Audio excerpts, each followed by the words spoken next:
Beaucoup de parents souhaitent que leur enfant aime lire. Les vacances sont un bon moment pour éveiller ou réveiller ce plaisir de lire. En effet, nous sommes plus disponibles, nous bénéficions d'un peu plus de temps pour entrer en interaction avec notre enfant. Le goût de la lecture passe par le partage et par la lecture à voix haute, comme l'explique Odile Amblard, rédactrice en chef d'enfants.com. La lecture à voix haute, en fait, crée une interaction très riche.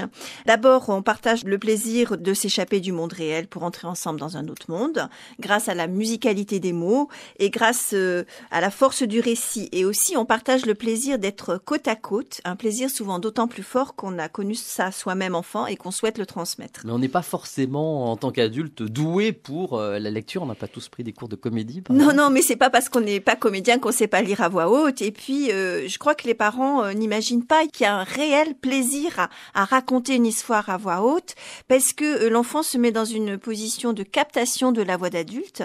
La voix du parent, quand elle raconte une histoire, est différente de celle quand ils sont à table en train de discuter, et une relation très sensible, très affective s'établit. En termes de lecture, est-ce qu'on les laisse choisir le type de lecture qu'ils préfèrent ou est-ce qu'on les guide dans tel ou tel domaine ?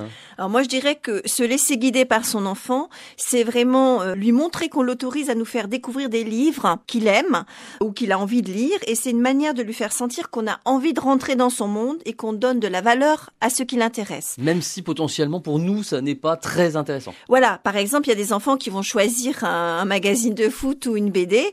Eh bien, d'accord, c'est pas une lecture de fiction, c'est une lecture informative, mais il faut pas opposer la lecture de fiction et la lecture informative. Ce sont deux manières de rentrer dans le monde de manière différente. Et c'est vrai qu'avec la fiction, on va s'identifier à des personnages, on va découvrir des émotions, mais avec une lecture informative, on rentre aussi dans le monde d'une manière concrète, précise. Odile Amblard, rédactrice en chef d'enfants.com. Alors certains parents craignent de mal évaluer le niveau du livre par rapport à l'âge de l'enfant.